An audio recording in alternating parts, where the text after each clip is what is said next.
जी नमस्कार, स्वागत है आप सभी का इस YouTube चैनल पर। आज की करंट अफेयर्स डेट है अपनी 10 अक्टूबर 2023। क्वेश्चन काफ़ी इंपॉर्टेंट है अपने। क्वेश्चन नंबर 1 आपके सामने दिया हुआ है। क्वेश्चन नंबर 1 अपना क्या है? क्वेश्चन यदि आप ध्यान से पढ़ोगे तो आंसर हम लोग आसानी से दे सकते हैं। क्वेश्चन को आप ध्यान से पढ़ो। क्वेश्चन दिया हुआ है अपना कि वर्तमान में ही 2023 में अर्थशास्त्र के लिए नोबेल पुरस्कार के लिए किसे चुना गया है। अब आपको पता होगा कि नोबेल पुरस्कार होता है वो 6 क्षेत्रों में दिया जाता है। कितने क्षेत्रों में? 6 क्षेत्रों में दिया जाता है। नोबेल पुरस्कार होता है जो आपके कितने क्षेत्रों में दिया जाता है? 6 क्षेत्रों में। कौन कौन क्षेत्र? चिकित्सा हो गया, भौतिकी, रासायनिक, अर्थशास्त्र, साहित्य और शांति। और यहाँ पर बात हो रही 5 क्षेत्रों में नोबेल पुरस्कार के लिए अलग अलग वैज्ञानिकों को, अलग अलग प्रतिष्ठित व्यक्तियों को चुना गया है, लेकिन हम लास्ट में अर्थशास्त्र बचा था। आज अपना अर्थशास्त्र के लिए भी नोबेल पुरस्कार के लिए चुना गया। किसको चुना गया है? अपना अर्थशास्त्र के लिए नोबेल पुरस्कार 2023 में चुना गया अपना क्लाउडिया गोल्डिन। आपका आंसर क्या हो गया? Claudia Goldin. क्लाउडिया गोल्डिन है, उनको अर्थशास्त्र में नोबेल पुरस्कार के लिए चुना गया है। हम बात करें जो अन्य क्षेत्र है, अन्य क्षेत्र में किन किन को नोबेल पुरस्कार दिया गया है 2023 में, तो आपके सामने दे रखे हैं। चिकित्सा में 2 चिकित्सक है। चिकित्सा में कितने हैं? 2 चिकित्सक है। उनका नाम क्या क्या है? कैटालिन कारिको और ड्रू विस्मैन। पहले भी मैं आपको बता चुका हूँ, बार बार इसलिए बताता हूँ ताकि भाई इस बार कोई भी कंपटीशन एग्जाम होगा उसमें नोबेल पुरस्कार से संबंधित एक क्वेश्चन पक्का आएगा। 2023 का जो नोबेल पुरस्कार है चिकित्सा के क्षेत्र में 2 वैज्ञानिकों को दिया गया है, कैटालिन कारिको और ड्रू विस्मैन हो गया। भौतिकी के क्षेत्र में 3 वैज्ञानिकों को दिया गया है। 3 वैज्ञानिक कौन कौन से हैं? पीर एगोस्टिनी, फ्रैंके क्रूज और Anne L'Huillier. Anne L'Huillier. 3 भौतिकी में 3 वैज्ञानिकों को नोबेल पुरस्कार से सम्मानित किया गया है अपना। और रासायनिक में भी 3 वैज्ञानिकों को सम्मानित किया गया नोबेल पुरस्कार से। मोंगी बावंडी, लुइस ब्रूस, एलेक्सी एकिमोव। ये हो गए रासायनिक के क्षेत्र में 3 वैज्ञानिक है। साहित्य की बात करते हैं। साहित्य में नॉर्वे देश के लेखक हैं जिनका नाम है जॉन फोसे। उनको नोबेल पुरस्कार से सम्मानित किया गया साहित्य में। और शांति की बात करें, शांति में अपना ईरान की पत्रकार हैं जो वर्तमान में जेल में है, वो भी 30 सालों से जेल में है, जिनका नाम है नरगिस मोहम्मदी। उनको के शांति के लिए नोबेल पुरस्कार से क्या किया गया है? सम्मानित किया गया है। तो जो आपका ये नोबेल पुरस्कार होता है कुल 6 क्षेत्र में दिए जाते हैं। 5 क्षेत्र आपके सामने दे रखे हैं, भौतिकी, चिकित्सा, रसायन, साहित्य, शांति और इसके साथ में अर्थशास्त्र में। तो 6 क्षेत्र में नोबेल पुरस्कार दिया जाता है। क्वेश्चन नंबर 2 आपके सामने दे रखे हैं। क्वेश्चन नंबर 2 आपका क्या है? क्वेश्चन नंबर 2 है आपका, नवंबर 2023 में सीनियर राष्ट्रीय तीरंदाजी चैंपियनशिप 2023 का आयोजन कहाँ पर होगा? आपके जो सीनियर राष्ट्रीय तीरंदाजी चैंपियनशिप है 2023 वाली, वो भारत में उसका आयोजन कहाँ पर होगा?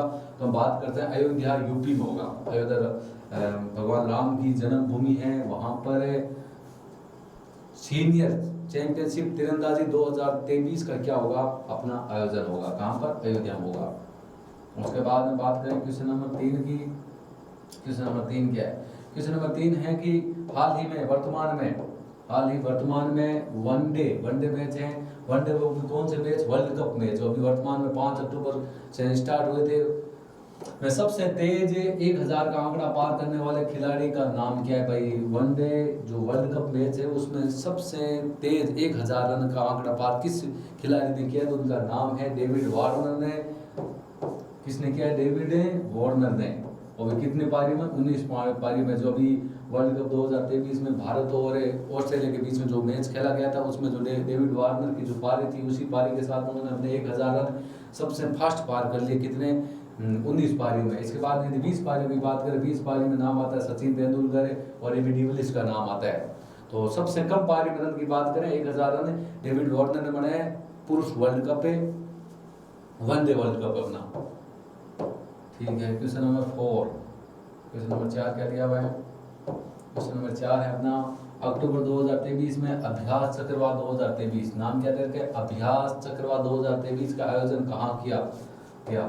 अभ्यास चक्रवात 2023 का भारत में इसका आयोजन कहाँ पर किया गया? जो कि आयोजन अक्टूबर महीने में किया गया है, तो उसका आयोजन कहाँ पर किया गया? गोवा में। कहाँ पर किया गया? गोवा इसका राइट आंसर है। गोवा में इसका आयोजन किया गया। क्वेश्चन नंबर 5 की बात करें। क्वेश्चन नंबर 5 है अपना कि वर्तमान में ही किसने अपनी पहली पुस्तक लिखी? पुस्तक का नाम क्या दे रखे हैं? The book of life my dance with for success. वो लॉन्च किसने किया है? भाई जो लेखक है, जो पोइटर है, उसने अपनी पहली पुस्तक लिखी है। उस लेखक ने अपनी पहली पुस्तक लिखी, नाम क्या है पुस्तक का? The book of life. The book of life, my dance with विदा फॉर सक्सेस। उनका नाम है विवेक अग्निहोत्री। विवेक अग्निहोत्री ने अपनी फर्स्ट पुस्तक लॉन्च की है। आप विवेक अग्निहोत्री का आपने नाम सुना ही होगा, नहीं सुना है तो आप इनके बारे में, इस पुस्तक का नाम आपको मैंने बता दिया है और पुस्तक की पूरी डिटेल आप देख सकते हैं। पुस्तक का नाम है the book of life, my dance with विदा फॉर सक्सेस। विवेक अग्निहोत्री के द्वारा लॉन्च की गई है। इसके बाद में अगला क्वेश्चन नंबर आपका 6 है। क्वेश्चन नंबर 6 है अपना कि वर्तमान में किस व्यक्ति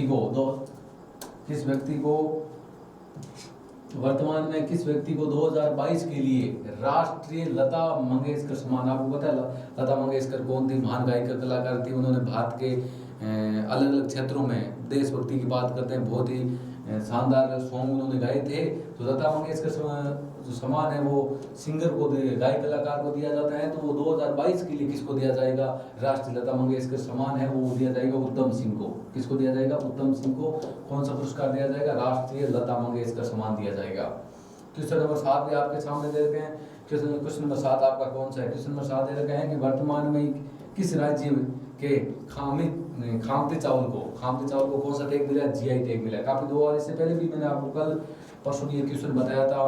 क्या बताया था? उसमें आपको मैंने बताया था कि जो वहाँ के पनीर है, उस पनीर को भी किस राज्य के पनीर को भी अपना जीआई टैग मिला? वो भी अरुणाचल प्रदेश आपका आंसर था। तो अरुणाचल प्रदेश के पनीर की बात करो, खामती चावल की बात करो, उनको कौन सा टैग मिला? GI tag. जीआई टैग क्या होता है, इसका आंसर आपको कमेंट बॉक्स में बताना है, क्योंकि आप ये तो पढ़ते हो जीआई टैग होता है, लेकिन जीआई टैग का मतलब क्या होता है वो आपको बताना है।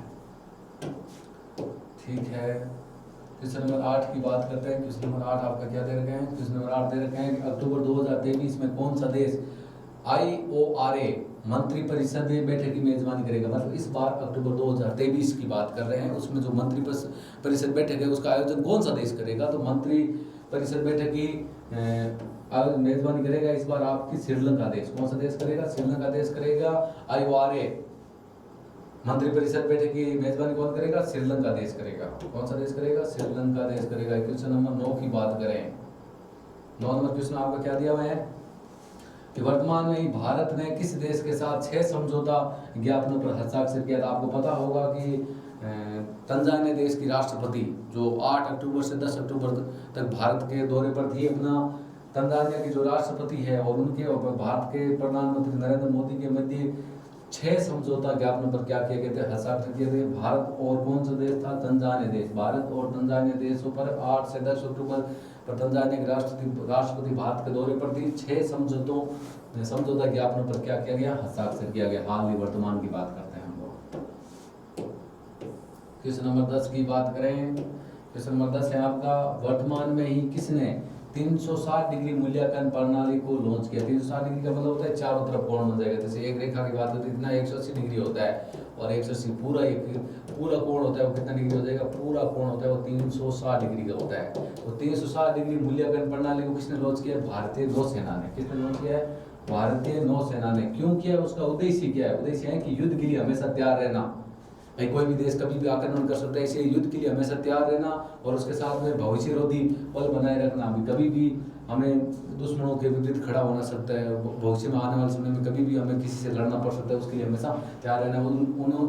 इसीलिए उन्होंने वर्तमान में कौन सी प्रणाली लॉन्च की है? 360 डिग्री मूल्यांकन प्रणाली लॉन्च की है। क्वेश्चन नंबर 11 की बात करते हैं। विश्व मानसिक दिवस, विश्व मानसिक स्वास्थ्य दिवस कब मनाया जाता है? वो आपको पता है कि हर साल विश्व मानसिक स्वास्थ्य दिवस हर साल कब मनाया जाता है? 10 अक्टूबर को। आज के दिन विश्व मानसिक स्वास्थ्य दिवस मनाया जाता है कब? 10 अक्टूबर को। बात करते हैं क्वेश्चन नंबर 12 की। क्वेश्चन नंबर 12 कौन से हैं? 12 नंबर क्वेश्चन दे रखे हैं कि चुनाव आयोग ने कितने राज्यों में विधानसभा चुनाव की तारीखों का ऐलान किया? हाल ही वर्तमान में किया है कि वर्तमान में अब किन राज्यों में अपने चुनाव होंगे, कौन कौन से राज्यों में, कौन से राज्य में विधानसभा चुनाव आयोग ने विधानसभा की चुनाव की तारीख निर्धारित कर दी है, ऐलान कर दिया, चुनाव की तारीख निर्धारित कर दी है। 5 राज्य। कौन कौन से 5 राज्य? राजस्थान, मध्य प्रदेश, छत्तीसगढ़, तेलंगाना और मिजोरम। इन 5 राज्यों में क्या कर दिया है? अपना विधानसभाओं ने चुनाव की तारीख निश्चित कर दी है। और तारीख आपको पता है कौन सी तारीख की है?